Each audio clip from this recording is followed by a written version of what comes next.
Michelle Williams had a good time at the Super Bowl performing alongside Beyonce. At least that's what she wants you to know. The former Destiny's Child singer told Billboard magazine that she, quote, had a blast at the Super Bowl despite taking all sorts of flack across the internet for her performance. Joining us to discuss this is HuffPost entertainment editor Kia Makarechi. So, Kia, why is Michelle so pleased with her Super Bowl performance? I mean, Michelle Williams is it's a really sad but also endearing story because she's sort of seen as Destiny's stepchild in a sense, which is not the nicest thing to say, but she's seen as the one who is sort of always not necessarily on top of the dancing. She's seen like she was a little slow at the Super Bowl.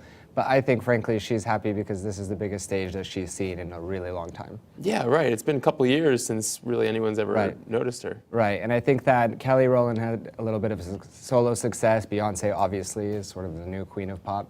But Michelle, she's starring in Fela right now, the play, but other than that, she's not really, doesn't have much of a pop presence. Well, how can you not have a blast when you're dancing alongside a pyrotechnic guitar flaming from both ends? Right, exactly. And also when you're flying out of the air and have to do some dramatic landing pose, which Kelly nailed, Michelle not so much. I know, Mike, that also you're a big fan of you might appreciate this, but of course none of the instruments that those ladies were playing were actually live. No! Right? No! They were using air guitar. So okay, I'm cool with that. Which is a big, So are you telling me the fire that was flaming out of the guitar was also fake?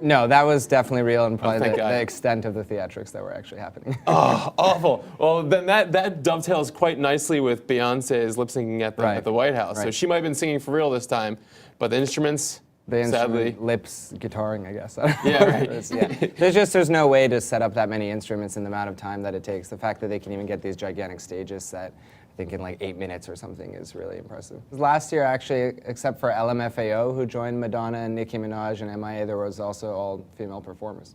And it seems like that's a conscious decision to do that. Right? Yeah, I think that for the past few years, for lack of a better term, there's been just a lot of older American rock bands and performers, and I think that they decided that if they really want to drive in the viewers, they have to do something a little more pop-friendly. I think The Who put on actually The Who had a lot of problems in their performance when they performed, but I think after that they were like, let's bring in Madonna, let's bring in Beyonce. So.